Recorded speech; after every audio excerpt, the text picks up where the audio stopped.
Mais là, nous ne sommes pas ici pour parler de façon de l'exégèse, si je peux pouvoir m'exprimer ainsi.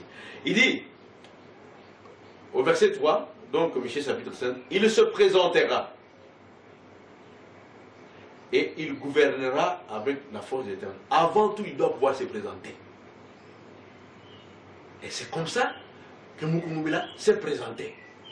Ce qui reste, le reste de la prophétie, il va gouverner selon la prophétie. Donc, aujourd'hui, comme tu dis, les gens peuvent pouvoir paraître troublés, qu'ils puissent être troublés. C'est comme ça toujours que Dieu a toujours agi. Il aime tout d'abord troubler pour attirer l'attention, afin qu'on puisse lui poser la question, qu'est-ce que tu as voulu faire? Quand il dit à Ésaïe de marcher nu pendant 3 ans, je crois que Ésaïe s'est écrié, qui a cru à notre prédication? Qui pouvait croire qu'un monsieur qui se balade nu comme ça pendant 3 ans puisse venir de la part de l'Éternel? Donc, le problème pour Dieu, c'est que vous puissiez lui poser la question. Et je crois que ceux-là qui disent prophètes des illusions, je crois que ce qui arrive aussi à la RDC, ce n'est pas quelque chose qui est complètement inconnu. Même Israël, qui était habitué à recevoir les prophètes, a eu du mal à pouvoir les vivre. Il y a, peut-être à titre indicatif, je vais pouvoir encore lire un peu, si vous me le permettez, peut-être l'un des derniers versets. Il dit ceci, dans Ézéchiel chapitre 12. Écoute ce qui est dit. La parole d'Éternel me fut adressée en ces mots. Fils de l'homme, que signifie ce discours moqueur que vous tenez dans le pays d'Israël? C'est comme si c'était ici en RDC. Les jours se prolongent et toutes les visions restent sans effet. C'est pourquoi dis-leur, ainsi parle le Seigneur l'Éternel. Je ferai cesser ces discours moqueurs. On ne les tiendra plus en Israël. Dis-leur au contraire, les jours approchent et toutes les visions s'accompliront. La parole de l'Éternel me fut adressée en ces mots. Fils de l'homme, voici la maison d'Israël dit, les visions qu'il a ne sont pas près de s'accomplir. Il prophétise pour des temps éloignés. C'est pourquoi dis-leur, ainsi parle le Seigneur l'Éternel, il n'y aura plus de délai dans l'accomplissement de mes paroles. La parole que je prononcerai s'accomplira, dit le Seigneur l'Éternel. Donc, il y a eu un problème en Israël. Dis comment on annonce des... C'est justement ce qu'il disait, la gestion du temps. C'est comme ça qu'il y a des gens qui se sont dit, voilà, il a dit. Nous avions vu par exemple les journalistes de RJP qui disaient, lui qui avait tort, quand il a mis le gouvernement en garde par rapport à la menace de l'agression et de l'invasion des Rwandais, il a eu raison plus tard. Et il a été plébiscité en 2010, disons 2011. La prophétie qui avait été envoyée, c'était depuis quelle année? C'était depuis 96. Hein? Il y a eu combien de temps? Donc il a fallu combien de temps pour que l'homme reconnaisse que ce qui avait été dit, et reconnaisse et puisse rendre honneur à cela? Il a fallu combien de temps? Donc ça, c'est ça le problème. Et j'aimerais pouvoir, comment dirais-je, attirer l'attention de tout le monde pour dire que, bon voilà, aujourd'hui, tu as posé la question pour la Troisième République. J'avais déjà répondu à cette... mais j'ai l'impression que, bon, peut-être... La question nous est revenue, oui. Justement, c'est pourquoi nous vous la reposons. J'ai dit ceci, j'avais déjà dit, j'avais donné cet exemple en disant que quand, par exemple, l'Écriture dit du Seigneur Jésus, la prophétie dit ceci, que le Christ demeure éternellement. Quand maintenant Jésus parle de mourir, les gens se posent la question. C'est dans Jean chapitre 12. Ils se posent la question. Mais comment peut-il dire ça? Alors que la prophétie dit que le Christ demeure éternellement. Il y a un problème de compréhension. Il faut qu'on puisse ouvrir la parole, afin que les gens puissent pouvoir comprendre. Et aujourd'hui, je ne crois même pas qu'en ce qui nous concerne pour la Troisième République, on puisse pouvoir parler de parabole. Parce que la chose est, je crois, éminemment claire. J'ai donné à titre d'exemple pour que tout le monde puisse pouvoir comprendre. Aujourd'hui, l'équipe nationale de football s'appelle comment? Les léopards. Les léopards de la RDC. Mais ça s'appelait comment il y a un certain temps? On est passé des Simba. Les Simba. Oui, les Simba. Les lions. On est revenu au totem de la Deuxième République. Le totem de la Deuxième République, c'était le... Chaque république, son totem, c'était le léopard. Aujourd'hui, nous revenons à ce totem-là. C'est les léopards. Nous ne sommes pas sortis de la République. Ce ne sont pas des mots.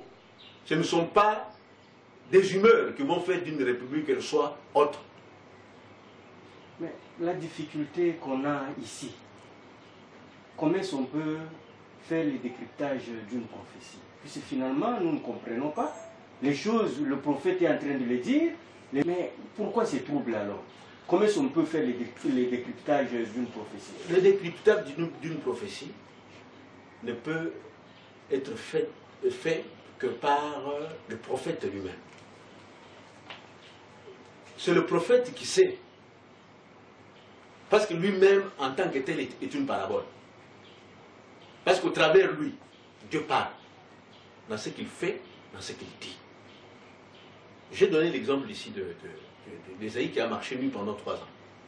Je donnerai l'exemple d'Ézéchiel à qui il avait été demandé de pouvoir manger des excréments humains dans la nourriture. Et qui, quelque temps après, va perdre sa femme. Aujourd'hui, en RDC, on va dire que ce monsieur-là a Tekimoa Sinaï. Il a eu à pouvoir faire passer les vies à trépas sa femme pour ses puissances. Et quand sa femme va devoir pouvoir mourir, il ne va même pas pleurer. Ce que j'aimerais pouvoir dire, c'est que l'homme de Dieu, son profil, le prophète de l'Éternel, c'est un titre qui est éminemment politique. Le prophète de Dieu, c'est un homme d'État. Quand je suis rentré dans Jérusalem, on chantait Hosanna au fils de David. Le roi, on dit, c'est qui? C'est Jésus le prophète. Le roi là, c'est Jésus le prophète. Le prophète est roi, homme d'État, de fête du Dieu qu'il a envoyé. Et à ce titre, je crois que tout ce qu'il peut pouvoir prendre comme décision implique, qu'on le veuille ou non, la nation dont il est sorti. Et aujourd'hui, on voit par exemple comme David, il allait toujours pour le peuple. Je rappellerai, quand les diplomates, comment ils s'appellent, les diplomates, j'allais dire même le nom du pays, avaient fait des choses terribles et abominables avec nos sœurs. Patriotes, surtout en s'insurgeant contre ces diplomates qui ôtaient toute dignité à nos sœurs congolaises lorsqu'ils les utilisaient à une sale besogne avec les chiens. Il est demandé que des sanctions soient prises par le gouvernement à l'endroit de cet expatrié qui finalement a fini par demander pardon, et cela s'était passé le 23 juin 2003. Le prophète, c'est lui quand nos voisins s'enhardissaient trop. Le Rwanda, il va demander l'armée. Patriotes, encore, lors d'une de ses interventions télévisées devenues célèbres, lorsqu'en 2004, il réclamera auprès du président de la République l'armée sous l'effet de la révolte devoir un Goliath au corps chétif narguer nos troupes. Donc, c'est un homme qui va pour défendre le peuple dans tous les compartiments. Il veille, c'est la sentinelle.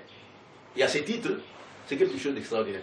Je prendrai, par exemple, vous voyez ce journal. J'aimerais qu'on puisse peut-être...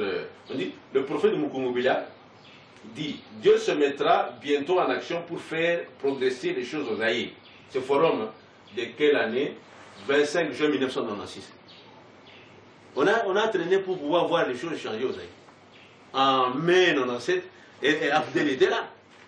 Ce sont des choses, on a beaucoup parlé, c'est ça, c'est à titre des hommes. Mais je crois qu'on pourra peut-être mettre, pour pouvoir mettre, RJP a pu pouvoir ressortir ces choses-là. C'est pour cette raison évidente que nous, réseau des journalistes patriotes en RDC, RJP en sigle, lui décernons les trophées de patriotes.